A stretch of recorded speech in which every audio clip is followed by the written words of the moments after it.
K nejčastějším diagnózám pro aplikaci nízkofrekvenční pulzní magnetoterapie Biomag patří degenerativní, zánětlivé a průrazové stavy pohybového aparátu, které jsou zdrojem bolesti, zhoršují hybnost, jsou příčinou dlouhodobých pracovních neschopností a případně i invalidity.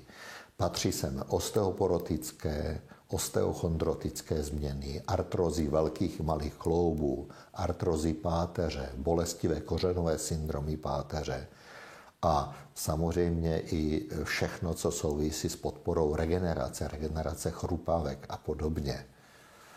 Osteoporóza je progresivní systémové onemocnění skeletu, které je charakterizované úbytkem kostní hmoty a ta kostní hmota, která je samozřejmě porušena a má poruchu mikroarchitektury, je zvýšeně náchylná ke zlomeninám, je tam zvýšená fragilita. U žen se startuje rozvoj osteoporózy nejvíce po menopauze, urychluje se úbytek kostní hmoty vlivem poklesu hormonálních hladin, hraje svoji roli samozřejmě nedostatek vitamínů, minerálů, malá pohybová aktivita, nehybnost, nízká pohybová aktivita, ale taky poruchy střebávání a podobně. Léčba je vždycky komplexní, to znamená hormonální, substituce minerálů a měla by být součástí vždycky i cílená rehabilitace. Součástí podpůrného působení na udržení kvality kostní tkáně a pro potlačení bolesti je výborná aplikace právě nízkofrekvenční pulzní magnetoterapie Biomag, která podporuje metabolické procesy v kostech, které vedou v podstatě k lepšímu zabudování stavebních látek a minerálů, zlepšuje se celkový metabolický obrat v těchto tkáních, významně se urychluje hojení, aktivuje se tvorba nové kostní tkáně, zavápnění a taky se zvyšuje citlivost na parathormon. Vše má pozitivní efekty proti vlastně pokračující osteoporóze. Bolesti kloubů a páteře v důsledku degenerativních artrotických změn začínají prvotně postižením kloubní chrupavky. Nezabráníme-li poškození chrupavky včas, nejlépe vlastně ještě preventivní léčbou, tak samozřejmě potom je poškození kloubu nevratné. Po jejím poškození vznikají na okraji postiženého kloubu výrůstky, výběžky, osteoartrotické změny a druhotně jsou postiženi i měkké tkáně, vazy kolem kloubu a celkové poškození vede k deformaci kloubu, k omezení hybnosti a bolestivosti.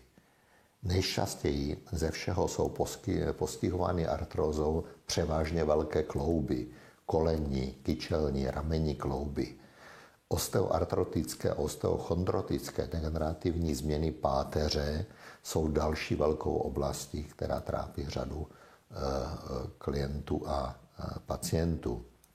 Dochází ke změnám obratlu, ke změnám meziobratlových plotének a s následným případným útlakem kořenových nervů. Na vývoji nemoci se pochopitelně podílí stárnutí, vrozené změny kloubu, traumatické změny, přetěžování, metabolické vlivy. Rehabilitační péče by měla být vždycky součástí komplexní léčby těchto problémů. Artrózy kloubu a páteře jsou jednou ze základních diagnóz pro použití nízkofrekvenční pulzní magnetoterapie Biomag, protože se využívají analgetický, protizánětlivý, protiotokový a celkově hojící efekt. Výhodou rehabilitační péče bolesti páteře a kloubu pomocí nízkofrekvenční pulzní magnetoterapie je minimum kontraindikací a nežádoucích účinků.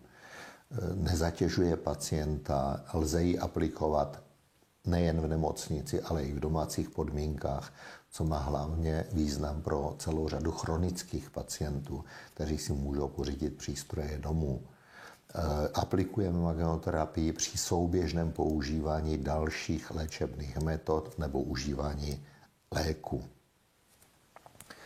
Využíváme celou řadu aplikátorů.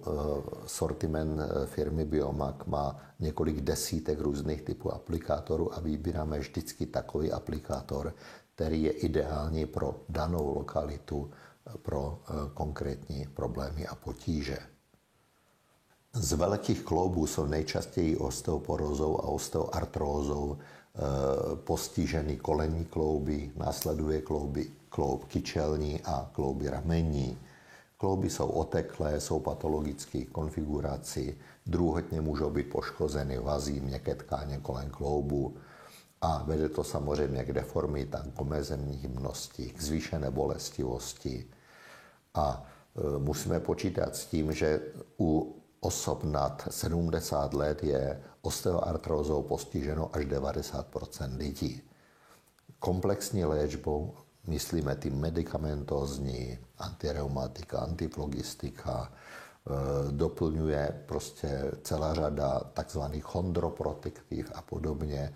A následně, když je nezbytí, tak samozřejmě celá řada chirurgických zákroků, které mohou určitým způsobem pro toho člověka vyřešit situaci, například totální endoprotézy, ale samozřejmě taky rehabilitační, lázeňská léčba, včetně magnetoterapie a ostatních rehabilitačních metod. Osteoartróza velkých kloubů je jednou ze základních diagnóz pro použití nízkofrekvenční pulzní magnetoterapie Biomag.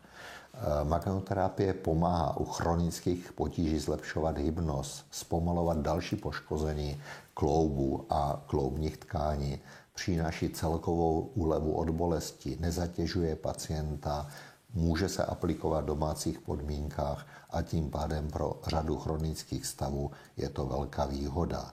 K dalším často postiženým kloubům, těm menším, patří například kloub čelistní, kde samozřejmě je příčinou bolesti artróza, úraz nebo přetěžování kloubu při žvíkaní a podobně. Opět velké uplatnění a pozitivní uplatnění magnetoterapie. K dalším kloubům, které jsou často poškozeny a silně omezují hybnost člověka, patří bolesti nártu a kotníků. Většinou jsou to bolesti, které razantním způsobem snižují hybnost končetiny, jsou silně bolestivé a setkáváme se s nimi často u sportovců při přetěžování a nebo u těžce pracujících lidí, které přenášejí těžká břemena a podobně. K dalším příčinám může patřit například i diabetická neuropatie, která vede k bolestem oblasti kotníku a nártu. Léčba je vždycky cílena podle příčiny a je doplňována rehabilitační nízkofrekvenční magnetoterapií. Zvláštní skupinou jsou například patní ostruhy, které jsou velkým zdrojem bolesti a výrazně omezují pohyblivost pacienta. Kromě celé řady různých léčebných metod se zde může opět výrazně uplatnit použití nízkofrekvenční pulzní magnetoterapie, kterou můžeme vždycky aplikovat u těchto pacientů ještě předtím, než přejdeme na jiné agresivní metody nebo chirurgické metody. Samozřejmě, když je nutná chirurgická intervence, magnetoterapie nám zlepší výživu tkání, připraví nám lépe organismus na hojení, regeneraci a následně ji používáme k dohojení a rychlejšímu návratu plné hybnosti. Útlaky nervů, kořenové syndromy, takzvané vertebrogenní alergické syndromy, patří tam součástí toho je výřez plotenky s následným útlakem nervů. To jsou všechno onemocnění, které jsou bohužel v naší populaci velice časté, trápí velké procento lidí, mladé osoby nevyjímaje a dochází k tomu, že vlastně chrupavčité meziobratlové plotenky, které se skládají z tuhého vnějšího obalu a rozsolového jádra, se poškodí tím, že dochází k posunu jádra do strany a tento posun může vést k útlaku kořenového nervu. Jo? Může dojít k vyklenování protruzi disku nebo k výhřezu herniaci plotenky a do míšního kanálu a podobně. Tlakem výhřezu meziobratlové plotenky nebo také osteofytu vlastně dochází na tlak na nervový kořen, vznikají akutní i chronické bolestivé kořenové syndromy. například blok krční páteře, cervikokraniální syndrom, vertebrogenní syndromy v oblasti hrudní páteře, cervikobrachiální syndrom, kořenové syndromy celé horní končetiny, bolesti v oblasti bederní páteře, takzvané lumbago, Hauser, ischiadické bolesti v křížích při postižení sakroiliakální oblasti a podobně. Jedním z nejčastějších je lumboischiadický syndrom, akutní ischias. Jde o útlak pleteně sedacího nervu v oblasti křížové a bederní páteře s vystřelováním do dolní končetiny a s výraznou akutní bolesti a omezenou pohyblivostí. Příčinou je nejčastěji prudký pohyb, zvedání břemene, nefyziologická poloha. Dochází samozřejmě k lumboischiadickému syndromu, často po prochlazení. Dochází k zánětu nervů, neuritis ischiadica. Dojde k bolestivým kontrakturám svalů podél páteře, které zhoršují celý průběh onemocnění a blokují výrazně pohyblivost. Dochází k projekci bolesti do různých částí dolní končetiny podle toho, v které části konkrétní k útlaku nervu došlo. U všech vertebrogenních algických syndromů bez rozdílu lokality se uplatní protibolestivý, myorelaxační, protiotokový a regenerační účinek nízkofrekvenční pulzní magnetoterapie. Cílem je pokaždé tlumit bolest, umožnit další pohybovou rehabilitaci, která by nešla bez předchozího utlumování bolesti, umožnit srovnání nefyziologického postavení obratlů, to znamená odstranit útlak kořeného nervu a podpořit následné hojení, což je nezbytným předpokladem pro dlouhodobý efekt. Aplikujeme programy většinou i několik hodin denně až do pocitu úlevy. Pouze magnetoterapie však nemůže odstranit již existující anatomické změny. Takže samozřejmě může dojít k tomu, že je nezbytný chirurgický zákrok. Magnetoterapii ale aplikujeme jak před případným chirurgickým zákrokem, tak následně v období rekonvalescence a regenerace, aby jsme urychlili hojení, regeneraci tkání a návrat plné pohyblivosti.